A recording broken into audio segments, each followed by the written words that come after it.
ആലപ്പുഴയിൽ യുവാവിന്റെ മരണം കൊലപാതകമെന്ന് പോലീസ്. കാവാലം സ്വദേശി സുരേഷ് കുമാർ എന്ന അപ്പുവാണ് ഈ മാസം 2-ന് മരിച്ചത്. സംഭവത്തിൽ സുരേഷ് കുമാറിന്റെ സുഹൃത്തുക്കൾ കൂടിയായ യദു, ഹരികൃഷ്ണൻ എന്നിവരെ പുളിങ്കുന്ന് പോലീസ് അറസ്റ്റ് ചെയ്തു. മർദ്ദനത്തിൽ തലക്കേറ്റ ക്ഷതം പിന്നീട് മസ്തിഷ്ക അണുബാധയായി മാറിയതാണ് മരണകാരണമെന്ന് പോലീസ് പറയുന്നു. വിവരങ്ങളുമായി ആലപ്പുഴയിൽ നിന്ന് ശരണ്യ സ്നേഹജൻ ചേരുന്നുണ്ട്. ശരണ്യ, ഈ മാസം 2-നാണ് ഈ യുവാവിന്റെ മരണം സംഭവിക്കുന്നത്. ഒരാഴ്ചയ്ക്ക് ശേഷം സംഭവം കൊലപാതകമെന്ന് കണ്ടെത്തിയിരിക്കുന്നു. എന്താണ് കൊലപാതകത്തിലേക്ക് നയിച്ച കാരണമെന്ന് വ്യക്തമായിട്ടുണ്ടോ? ടോമെ, അടുത്ത സുഹൃത്തുക്കൾ തന്നെയാണ് കാവാലം സ്വദേശിയായ സുരേഷ് കുമാറിനെ കൊലപ്പെടുത്തിയിട്ടുള്ളത്. ഇയാൾക്ക് 31 വയസ്സാണ് ഉള്ളത്.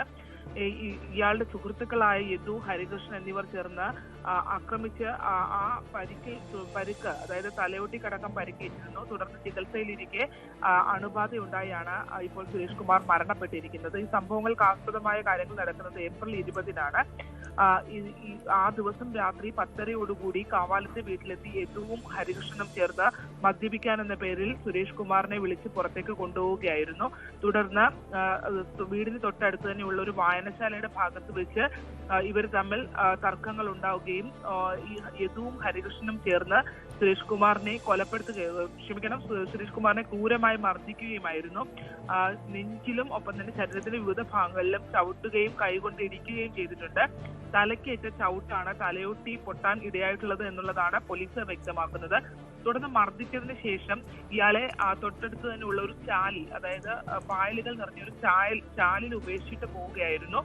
പിന്നീട് ആളുകൾ കണ്ടെത്തുകയും ചികിത്സയ്ക്കായി കൊണ്ടുവരികയും ചെയ്യുന്നു.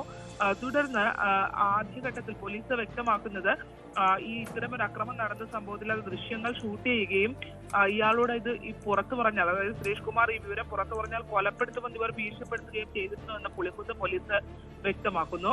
തുടർന്ന് പരിക്കേറ്റ സുരേഷ് കുമാർ ചികിത്സയ്ക്കായി എത്തുകയും സ്ഥിതി മോശമായതിനെ തുടർന്ന് കോട്ടയം മെഡിക്കൽ കോളേജ് ആശുപത്രിയിൽ പ്രവേശിപ്പിക്കുകയും ചെയ്തു.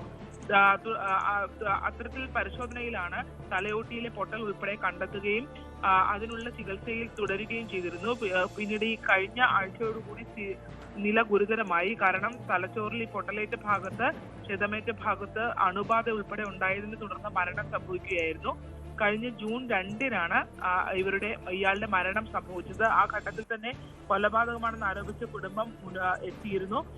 പോലീസും നടത്തിയ പരിശോധനയിൽ അങ്ങനെയാണ് കണ്ടെത്തിയിട്ടുള്ളത്. അതായത് യദുവിനും ഹരികൃഷ്ണനും ഈ സുഹൃത്തുക്കളായിരുന്നുവെങ്കിൽ പോലും ഇയാളുടെ മുൻവൈരാഗ്യമുണ്ട് എന്നുള്ളതാണ് വ്യക്തമാക്കുന്നത്. അതായത് സുരേഷ് കുമാർ ജാതി പറഞ്ഞ് അധിക്ഷേപിക്കുകയും കളിയാക്കുകയും ചെയ്തിട്ടുണ്ടായിരുന്നു എന്ന് ഇവർ പോലീസിന് മൊഴി നൽകിയിട്ടുണ്ട്. ഇത്തരം ഒരു മുൻവൈരാഗ്യത്തിന്റെ അടിസ്ഥാനത്തിലാണ് കൊലപാതകം എന്നാണ് പോലീസ് സ്ഥിരീകരിക്കുന്നത്. എന്തായാലും പ്രതികളുടെ അറസ്റ്റ് രേഖപ്പെടുത്തി റിമാൻഡിൽ അയച്ചിരിക്കുകയാണ്.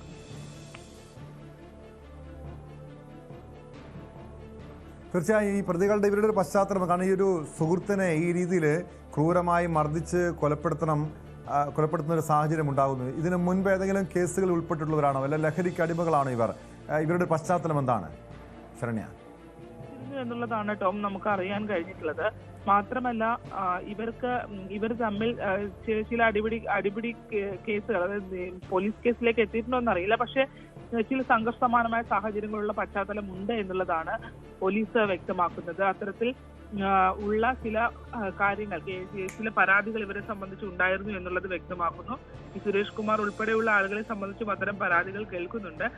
എന്തായാലും മദ്യപാനത്തിനാണ് ഇവർ വിളിച്ച് ഇറക്കിക്കൊണ്ട് പോകുന്നത്. പ്രതികൾ മദ്യപിച്ചിരുന്നു എന്നുള്ള വിവരമൊക്കെ ഇപ്പോൾ പോലീസിൽ നിന്ന് സ്ഥിരീകരിക്കാൻ നമുക്ക് ലഭ്യമാകുന്നുണ്ട്. പക്ഷേ ഇവർക്ക് നേരത്തെ തന്നെ സുഹൃത്തുക്കളായിരുന്നു എങ്കിൽ പോലും ആ ഒരു ഈ ഇടക്കാലത്ത് ഇത്തരത്തിലുള്ള ചില വിഷയങ്ങൾ ഇവർ തമ്മിൽ മാനസികമായി അകന്നിട്ടുണ്ടായിരിക്കണമെന്നാണ് പോലീസ് വ്യക്തമാക്കുന്നത്. ഒരുപക്ഷെ ആ വൈരാഗ്യം പുറത്തു കാണിക്കാതെ സൗഹൃദം നടിച്ചു തന്നെ സുരേഷിനെ വിളിച്ച് വീട്ടിൽ നിന്ന് ഇറക്കിക്കൊണ്ടുപോയി മർദ്ദിക്കുകയായിരുന്നു. ആ മദ്യത്തിന്റെ കൂടെ പുറത്തുള്ള തർക്കമായിരിക്കണം ഇത്തരം ഒരു ക്രൂരമായ സംഭവങ്ങളിലേക്ക് എത്തിയിട്ടുള്ളത്. എന്തായാലും ആ ഉപദ്രവിച്ച അല്ലെങ്കിൽ ആ രീതിയിലുള്ള ആക്രമണം ഇയാൾക്ക് നല്ല പരിക്ക് ഉണ്ടാക്കി എന്നുള്ളതാണ്. മുഖത്തൊക്കെ ക്ഷതമേറ്റിട്ടുണ്ടായിരുന്നു, പക്ഷെ തലയിലേറ്റ ക്ഷതമാണ് തലയോട്ടി പൊട്ടുന്ന രീതിയിലുള്ള ചവിട്ട് കിട്ടിയിട്ടുണ്ടായിരുന്നു എന്നുള്ളതാണ്. അത് പിന്നീട് കോട്ടയത്തൊക്കെ എത്തി വിദഗ്ധ ചികിത്സയിലേക്ക് കടക്കുന്ന ഘട്ടത്തിലാണ് ഇത് കണ്ടെത്തുകയും അണുബാധയിൽ അത് ഒരു വലിയ കോംപ്ലിക്കേഷനിലേക്ക് പോവുകയും അണുബാധ അടക്കമുള്ള കാര്യങ്ങൾ ഉണ്ടാവുകയും ചെയ്തിട്ടുള്ളത്. തുടർന്നാണ് ഈ പ്രതികളെ കഴിഞ്ഞ ദിവസമാണ് ഇവരെ കസ്റ്റഡിയിലെടുക്കുന്നത്. കാരണം പോലീസിനെ സംബന്ധിച്ച് ആദ്യഘട്ടത്തിൽ ഇതിന് യാതൊരു പരാതിയും ഈ കുടുംബം നൽകിയിരുന്നില്ല എന്നുള്ളതാണ്. പിന്നീട് ഈ കേസിനകത്ത്, അതായത് ദീർഘകാലം ആശുപത്രിയിൽ കിടക്കുകയും ചെയ്തു. ക്ഷതങ്ങളൊക്കെ പലതും ശരീരത്തിലുള്ള ക്ഷതങ്ങളൊക്കെ തന്നെയും ആ ചികിത്സാ ഘട്ടത്തിൽ ഭേദമാകുന്ന ഒരു ഘട്ടം ഉണ്ടായിരുന്നു. പക്ഷേ ഈ തലയോട്ടിയുടെ പൊട്ടൽ അത് ഇവരുടെ ചവിട്ടേറ്റ് തന്നെയാണ് ഉണ്ടായിട്ടുള്ളത് എന്നുള്ളൊരു സ്ഥിരീകരണമൊക്കെ അത്തരത്തിലുള്ള ആശുപത്രി അധികൃതരുടെ ഭാഗത്തു നിന്നൊക്കെ ലഭ്യമായതിനെ തുടർന്നാണ് ഇത്തരം ഒരു അറസ്റ്റ് അടക്കമുള്ള ഘട്ടത്തിലേക്ക് പോലീസ് നീങ്ങിയത്.